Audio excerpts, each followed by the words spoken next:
Hey everybody, welcome back to Video. So today we're doing this series, the Unported Playlist Hall of Fame, where I look at some of my favorite arcade games of all time, going back into the depths of the channel to talk about some games again to a bigger audience. And if you can't tell already, we're playing Ninja Baseball Batman, and this is an absolutely over-the-top, absurd game with some of the best beat-em-up mechanics around and a sense of humor and charm that is unmatched by any other arcade game I've ever played. Before we get too far involved though, do me a huge favor, go down below, hit like and subscribe, and ring that notification bell. Definitely helps us out. And if you feel so inclined to want to support the channel, you got a Patreon link down below as well. Ninja Baseball Batman is just in a league of its own, a pun very much intended for the baseball movie here, because this game just has a sense of charm and whimsy that no other arcade game really seems to be able to match. If you like baseball, you're going to love this game. If you love beat 'em ups, you're going to love this game. And if you love strange arcade games, you're going to love it. I do not know anyone who doesn't think this is just an absolute 10 out of 10, except every once in a while I get a comment with people saying it's one of the worst games they've ever played. It's never made sense to me, but I do see those comments come through. From start to finish, this game just has a sense of humor that is absolutely hilarious. We are playing as one of 4 robot baseball players, fighting pretty much every enemy that has some theming in baseball, except when it doesn't, like this plane right here in Chicago, probably for the Windy City. Don't know why we're fighting a plane, never really explained to us whatsoever, but it doesn't really matter. Within the world of Ninja Baseball Batman, it doesn't matter what happens, you just go along with it, you believe it. Cyborg women come out with these goggles on and throw you power-ups, and it just makes total sense because absolutely nothing makes sense. But the best part about this game is, as far as the beat-em-up genre is concerned, this has some of the best movesets, some of the best hit detection, some of the best overall gameplay of any beat-em-up I have ever played. A lot of times when I talk about beat-em-ups, I talk about the cardinal sin of feeling like you should be hitting your opponent and those strikes missing. In Ninja Baseball Batman, that is never anything that happens. This is up there with something like Final Fights or Streets of Rage as far as the pure gameplay mechanics are concerned, and at least for me personally, the overall absurd nature of this game just makes it that much better.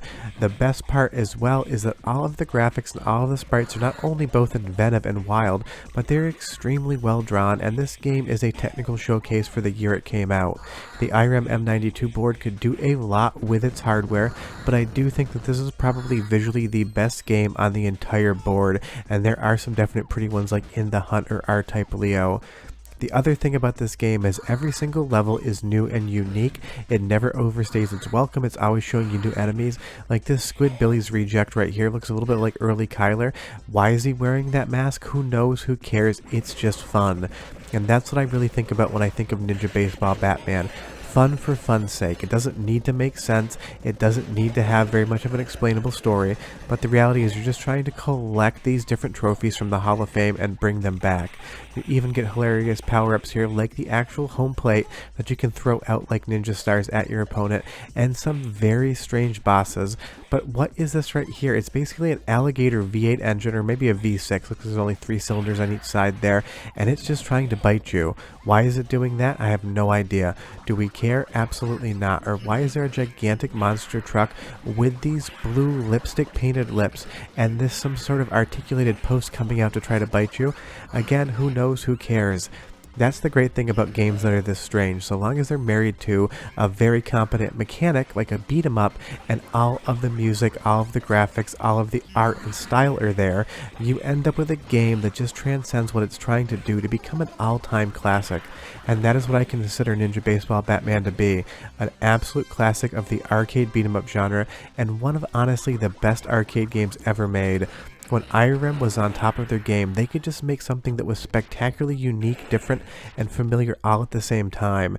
And even here in the little bonus stage, we have to crush what seems like a baby baseball to its death. That's what's happening, even if it is cartoonish. Marry that together with an absolutely 10 out of 10 soundtrack, and you just got a great game. Listen, and I'll be right back.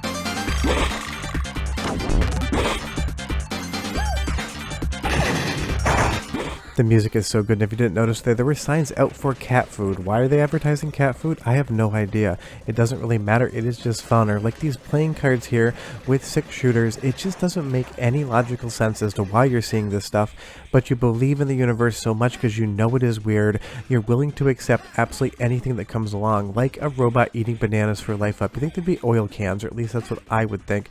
But you can tell me down below, what's a robot's preferred power-up? I would be curious what your guys' answer is, and sometimes I do love asking some of the strangest questions on the channel. But again, the reason I love this game so much outside of the extremely competent actual mechanics is just how strange the game is. You have lucky cats rolling these gigantic spikes towards you and playing cards that turn into gigantic cannons shooting out fists.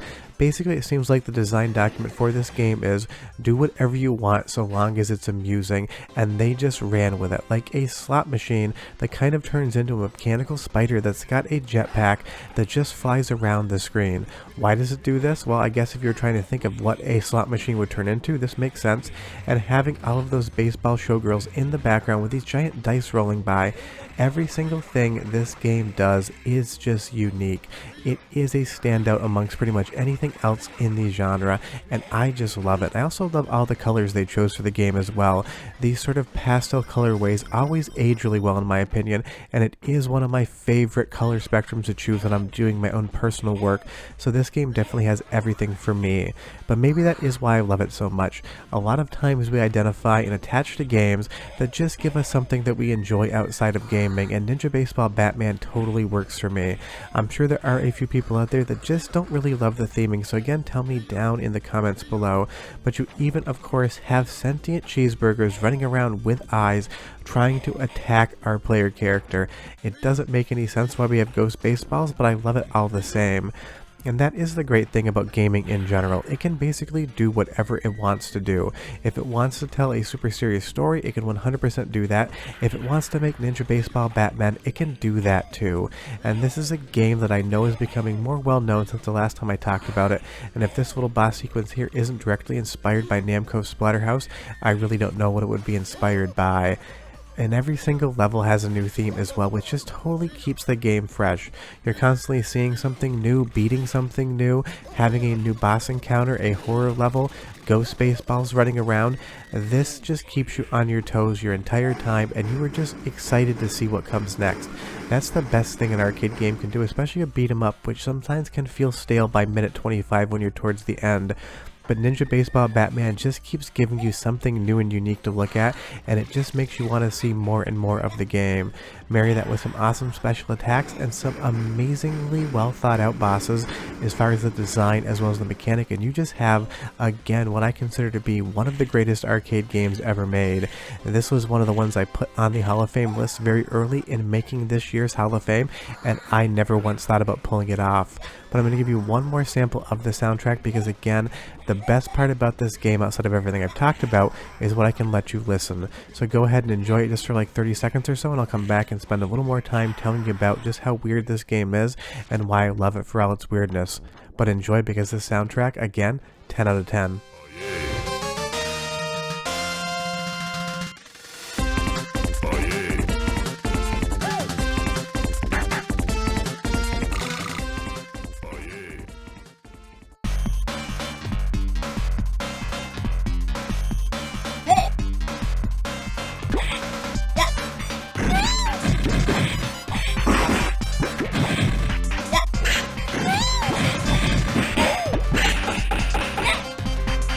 I love that we even have submarine baseballs, and you can pick up the skeleton of a dead baseball that you just killed and throw at your opponent, because in Ninja Baseball Batman, everything can happen and you totally believe it. And if you know anything about the channel and you watch it, you know I love arcade games and arcades in general. Back when this came out, our home consoles could get nowhere near doing something like this, and in the arcades you could be a little bit weirder than you could be in the home console market. The best part about Ninja Baseball Batman is it's unique. It took a genre with a lot of games in it and decided to do something something new and something different, and that's probably why this game is still considered to be one of the best arcade beat-em-ups of all time. It's not just down to the mechanics, it's down to this sense of art in here. They just decided to be as creative as they could, and that worked. They even have what looks like a Pac-Man baseball in the background. There's so many different little Easter eggs and nods in this game. You'd have to look at every square inch of the screen to find them all. And we get some flaw in there just to get a little more power up. And of course it's a Japanese game, so you need to have a tanuki with a big old pair of you-know-what. But short of that, if you've never played this game before, you're missing out. We're done. It's a 10 out of 10, and I'll see you next time. Bye-bye.